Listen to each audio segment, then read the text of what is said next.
हम लोग बात कर रहे हैं अभी साइंस की। किसकी बात कर रहे हैं? साइंस की। विज्ञान में आपको कंप्यूटर के बारे में लास्ट के चैप्टरों में इस साल कुछ ज्यादा ही जोड़ दिया गया, एआई वगैरह जोड़ दिया गया है, आर्टिफिशियल इंटेलिजेंस जोड़ी गई है। तो ये हमारे आईसीटी की पाठशाला के द्वारा ये बनाया जाता है बाली पोस्टर। इसके बारे में थोड़ा जानेंगे, जैसे कंप्यूटर का परिचय है ना, इसके बारे में जानेंगे। बड़ी बड़ी गणनाओं को सरलता से कम समय में हल करने के लिए सर्वप्रथम ब्रिटिश गणितज्ञ, नाम जहां जरूरत पड़े वहां नोट कर लेंगे आप, ब्रिटिश गणितज्ञ नाम क्या था? Sir Charles Babbage. Sir Charles Babbage ने स्वचालित कैलकुलेटर डिफरेंस इंजन बनाया और आधुनिक कंप्यूटर की परिकल्पना उन्होंने प्रस्तुत किया कि आधुनिक बने वर्तमान समय में किस तरह से कंप्यूटर होगा। कंप्यूटर के शब्द की उत्पत्ति, अभी आपको क्वेश्चन ऐसे आते रहते हैं। कंप्यूटर शब्द की उत्पत्ति किससे हुई? कंप्यूट शब्द से हुई। कंप्यूट का अर्थ होता है गणना। कंप्यूट का अर्थ होता है गणना। कंप्यूटर का हिंदी में संगणक कहते हैं, है ना।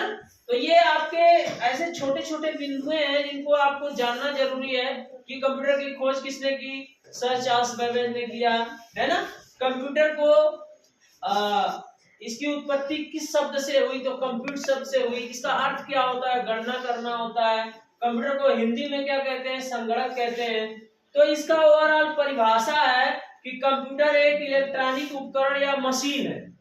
कंप्यूटर एक इलेक्ट्रॉनिक उपकरण या मशीन है जो उपयोगकर्ता से निर्देशों के रूप में, जो उपयोग कर रहा है उससे क्या करता है? निर्देश के रूप में, यानी जो बताया जाता है में इनपुट प्राप्त करता है। यानी आप जो बोलोगे वो या जो लिखोगे वो इनपुट वो प्राप्त करता है और इनपुट की प्रोसेसिंग करके जो आप डालोगे उसकी प्रोसेसिंग करता है और उसके बाद प्रोग्राम को आउटपुट के रूप में प्रदर्शित कर देता है। तो जो भी प्रोग्राम आप बनाते हो उसको आउटपुट के रूप में प्रदर्शित कर देगा। जैसे अगर इसी चार्ट को आपको प्रिंट निकालना है तो ये चार्ट क्या है? व्हाट्सएप के माध्यम से इसको इनपुट किया गया है। अब ये प्रोसेस में है, प्रोसेस करके ये आपको दिखाया कंप्यूटर का परिचय, और जब आप प्रिंट करोगे तो क्या करेगा? वो आउटपुट हो जाएगा और पेज पे यही लिखा हुआ आपको आ जाएगा। तो कंप्यूटर के जो पार्ट हैं, there are 3 types. First of all input, second processing and third output, है ना। तो पहला इनपुट, प्रोसेसिंग और आउटपुट है। तो सोचो कि आप अपने दोस्त को एक चिट्ठी भेजना चाहते हो, है ना। क्या भेजना चाहते हो? चिट्ठी। सबसे पहले आप क्या करोगे? कागज लोगे और कागज कलम लेंगे, उस पर कलम से कागज पे लिखेंगे। तो आप क्या कहना चाह रहे हो कि कागज पे आप इनपुट डाल रहे हो, जो लिख रहे हैं वो क्या है? इनपुट है। तो ये इनपुट हो गया आपका। कागज कलम लेकर के उस पर लिखना क्या हो गया? इनपुट हो गया। फिर आप उस चिट्ठी को एक लिफाफे में डालते हो, ये प्रोसेस है ना। लिफाफे में आप डालते हो, फिर पता लिखते हो उस पे और उसे डाक घर में ले जाकर के क्या कर देते हो? जमा कर देते हो। किसके लिए? भेजने के लिए, अपने दोस्त को भेजने के लिए। ये पूरी प्रक्रिया, चिट्ठी को लिफाफे में डालना, पता लिखना और वहां पे पोस्ट ऑफिस पे जाकर के उसको भेजने के लिए देना, ये सब क्या है? प्रोसेसिंग है। यानी कि चिट्ठी भेजने की ये पूरी प्रक्रिया है। आखिरी में आपका दोस्त चिट्ठी को प्राप्त करता है और उसे पढ़ता है और उस संदेश को वो समझता है। ये क्या है? चिट्ठी प्राप्त करना उसके लिए आउटपुट हो गया और उसको पढ़ करके समझ लेना भी, है ना। तो इस तरह से कंप्यूटर भी इनपुट लेता है और प्रोसेस करता है।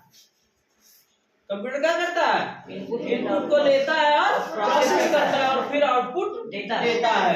तो बात करेंगे हम यहाँ पे अभ्यास पुस्तिका में ये अगर हम कार्यपत्रक इस तरह से तैयार करते हैं तो कैसे इसको हम जानेंगे। रिक्त स्थान की पूर्ति दिए गए शब्दों की सहायता से कीजिए। अब यहाँ दिया है कंप्यूटर शब्द चार्ल्स बेबेज, संगणक, गणना, इलेक्ट्रॉनिक मशीन। पहला है क, किसको कंप्यूटर का जनक कहते हैं? बताइए। यहाँ पे आपको लिखना है, यहाँ पे क्या करना है, लिखना है। आइए लीजिए, लिखिए। ऐसा भी इसमें नहीं है,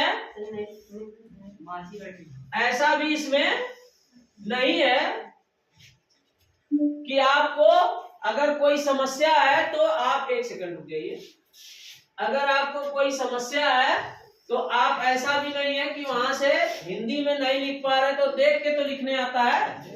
आप नहीं लिख पा रहे हो मतलब कहीं ना कहीं आप विद्यालय में रुचि नहीं रख रहे हो, या पढ़ने में घर पे पढ़ाई नहीं कर रहे हो, या फिर आप पढ़ने नहीं आ रहे हो, है ना। इतनी बड़ी गलतियां आपसे नहीं होना चाहिए।